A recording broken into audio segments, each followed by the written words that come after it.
Bom, ok. Boa tarde a todos, obrigado pelo convite da ERF de estar aqui presente.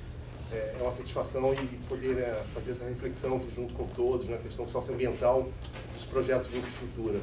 Eu não vou responder assim, as colocações que o Fred colocou assim, de forma tão objetiva, porque eu não me sinto aqui na posição de representar o banco. Eu não estou aqui representando o banco, não sou executivo do banco no momento, sou um funcionário do banco e quero trazer aqui a minha reflexão com base nas experiências que eu já tive aqui, com base na questão da infraestrutura, na reflexão sobre os impactos socioambientais dos projetos de infraestrutura e como é que a gente realiza de forma mais sustentável, de forma que você incorpore a questão social e ambiental aos projetos de infraestrutura.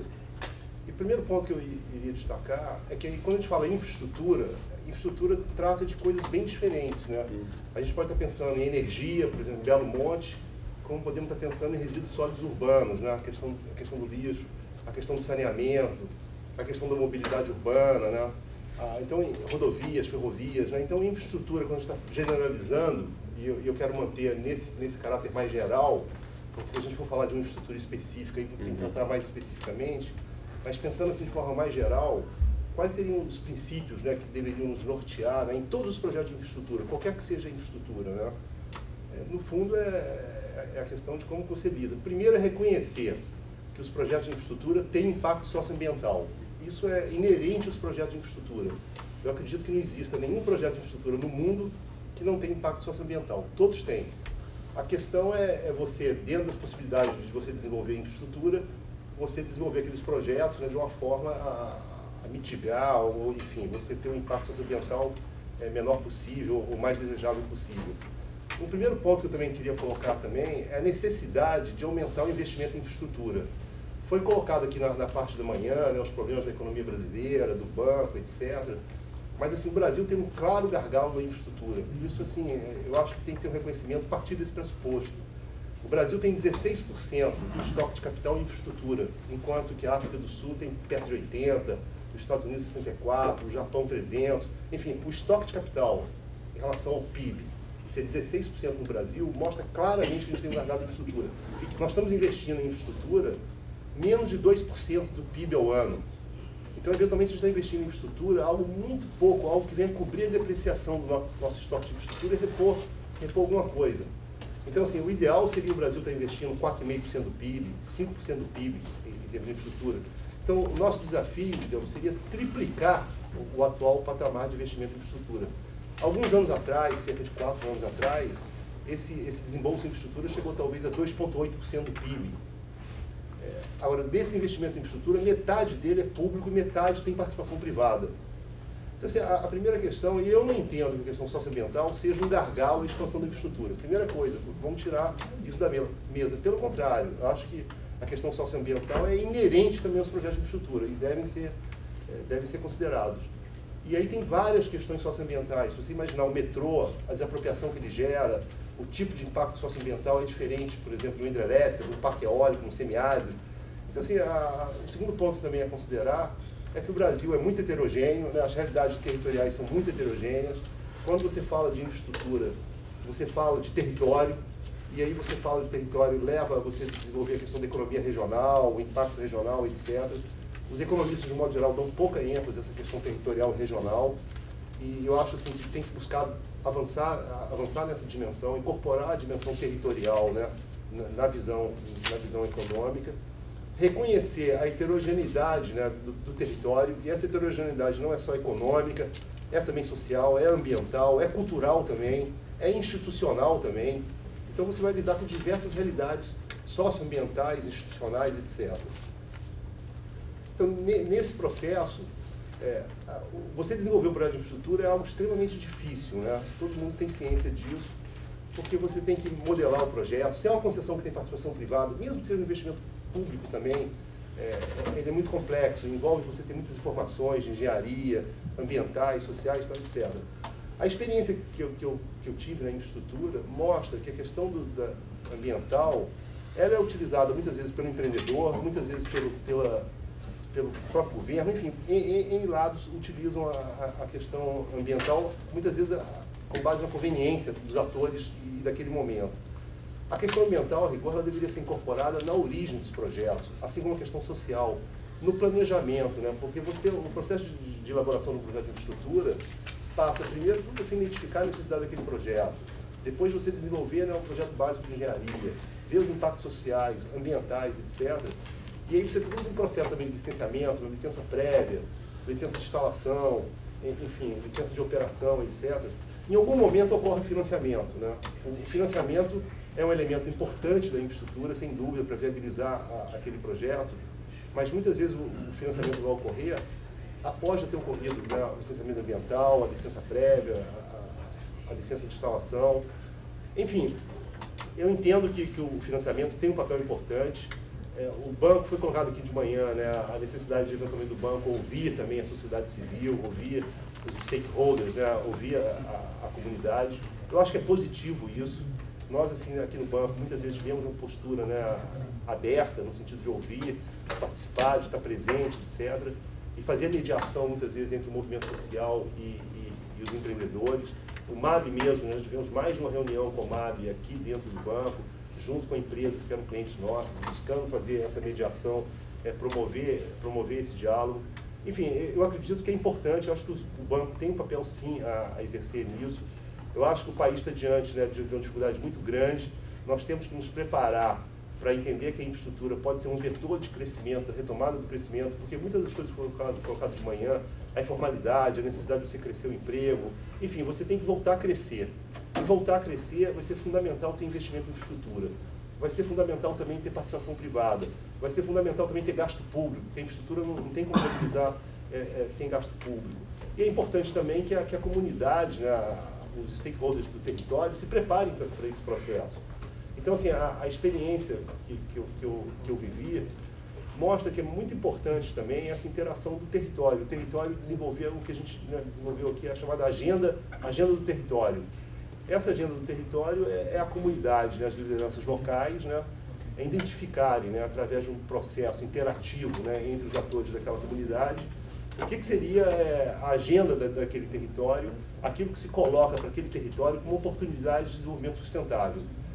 Não dá para você ter um receituário, uma receita de bolo e dizer isso aqui se aplica de qualquer forma em todos os territórios. Não. Acho que você tem que ouvir o território, a demanda que emerge daquele território, a partir das representações, né, que existem naquele território, a partir da institucionalidade que tem naquele território, a partir da rede de conhecimento, né, que naquele território tem, porque muitas vezes você tem universidade, você tem centros de pesquisa, etc., que você deve mobilizar nesse sentido, e capacitar o território para receber o impacto daquele projeto.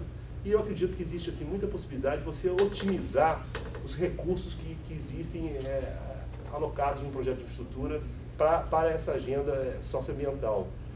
Agora, você tem que, o PBA, né, no processo de licenciamento, você tem um projeto básico ambiental, né? Então, um projeto de infraestrutura, num processo de licenciamento, ele gera muitas vezes 15 PBAs. Um PBA endereçado a crianças em situação de risco, outro PBA focado na questão da flora.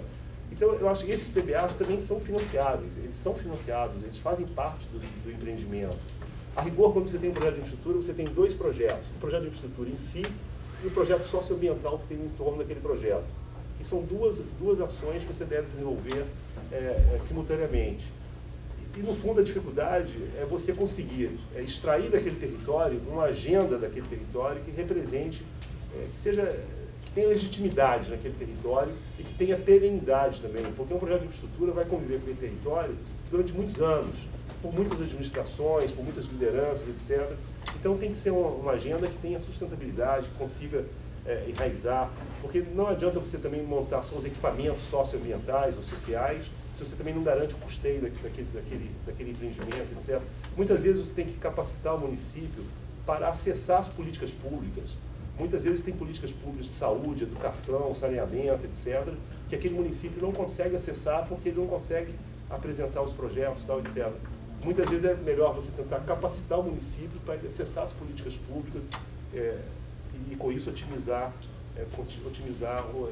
ou minimizar o impacto socioambiental. Aqui no banco, uma iniciativa que eu considero muito relevante foi a chamada linha EASY, né, a linha do entorno, investimento socioambiental no entorno do projeto. Porque a rigor dos projetos de infraestrutura, cerca de 0,5% do crédito estava sendo reservado para você criar algo além do proposto no licenciamento ambiental. É uma adicionalidade, porque o que está no licenciamento ambiental você financia dentro do quadro normal do projeto. Essa linha EASY, a metodologia que a gente desenvolveu, foi porque muitas vezes você não consegue identificar no momento da aprovação daquele projeto quais são os projetos sociais que você vai desenvolver. Porque você não teve tempo ainda de ter uma interação com aquele território para elencar esses projetos. E muitas vezes esses projetos vão ser executados não só durante a fase de implantação do projeto, mas também durante a fase de operação do projeto. Então não precisa ter aquele imediatismo, né? Enfim, gastar todo o recurso ali imediatamente, mas pensando mais a médio e longo prazo. Essa linha EASY, ela tem alguns focos, obviamente, mas esse foco, por exemplo, de capacitação da administração pública municipal, no sentido de ela acessar as políticas públicas. Um foco também na questão da educação, um foco na saúde, um foco na cultura, enfim, você tentar elencar, e principalmente projetos de geração de emprego e renda. Porque a gente tem uma clara percepção de que o projeto de infraestrutura, muitas vezes, ele gera um aquecimento daquela economia local no momento da implantação daquele projeto, mas depois que o projeto é implementado, há um esvaziamento da economia local. Então é importante você também criar alternativas de geração de emprego e renda para a população daquele entorno daquele projeto. Então você também elencar atividades que tenham, a partir da vocação daquele território, de adensar aquelas atividades econômicas, é também algo interessante que o projeto de infraestrutura possa também contribuir e ajudar para isso. Então, assim, eu acho que não existe assim, um antagonismo entre nós, BNDES, a sociedade civil, o movimento social. Pelo contrário, eu acho que o nosso objetivo é comum. Nós estamos vivendo assim, um desafio que não é trivial, né? O Ademar Mineiro deixou claro que, pela parte da manhã, é o desafio que o país está passando, as dificuldades que a gente está passando de toda a natureza. Então, a gente não deve gastar energia naquilo que vai nos desviar daquilo que é essencial, daquilo que é prioritário. O prioritário é retomar o crescimento, retomar a geração de emprego, né, e renda, mas retomar de uma forma sustentável, de uma forma que incorpore também as demandas do território, as demandas que possam ser formuladas. O financiador tem um papel, sim, não é o principal agente é um dos agentes daquele processo, ele tem, sim, algo a fazer. É muito salutar a gente ouvir as críticas, né, do movimento social, do movimento organizado em relação à atuação do banco, os pleitos, tal, etc.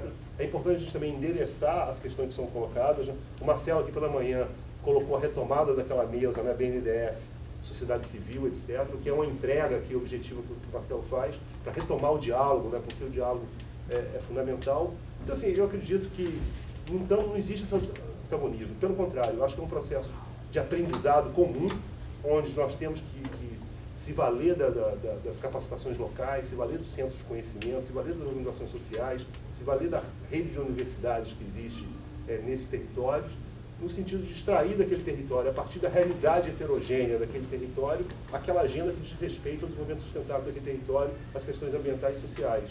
E você conseguir transformar essa agenda em projetos. Porque aqui no banco tudo tem que ser na base de projetos, tem uma racionalidade técnica, né, que o Marcelo também colocou. Então você vai, em relação aos projetos sociais, identificar quais são os projetos, implementar, ver se ele foi de fato implementado, a questão do custeio, a questão da manutenção, a perenidade daquele projeto. E o projeto social, muitas vezes, eles têm dificuldades que às vezes é maior dentro do projeto de infraestrutura. Por exemplo, um terreno, você vai fazer, digamos, um centro comunitário, vai fazer uma escola, um posto de saúde, muitas vezes aquele terreno não tem a legalidade adequada, gasta-se tempo até para você poder ter a legalidade daquele terreno, depois implementar, fazer o convênio com a Secretaria de Saúde daquele estado e com o governo federal para garantir a perenidade daquele investimento social. Então, assim, a agenda socioambiental ela é uma agenda que não é trivial, é uma agenda difícil. Aqui no banco tem pessoas, né, dedicadas a esse tema, que tem muita capacidade de... A Tereza, que está aqui, né, é uma pessoa que já foi aqui do quadro do banco, está aposentada, mas, enfim, é uma pessoa que tem uma contribuição, tem um legado aqui no banco na questão social. Tem outras pessoas aqui, ela mesmo mencionou, a colega nossa, Ana Maia, que também tem muita expertise na questão social. Então, assim, o banco tem pessoas com essa expertise, o banco está disposto, né, sempre esteve disposto a ouvir as críticas e mudar a sua forma de trabalhar, sim, nós temos que aperfeiçoar, melhorar, avançar, mas eu acho que não é algo unilateral, é algo que envolve as duas partes.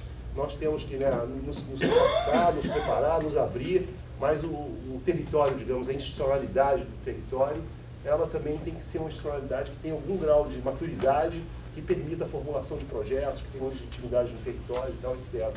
Mas eu acho fundamental esse tipo de diálogo, ouvir, e acho que o que a F faz muito positivo de promover esse debate.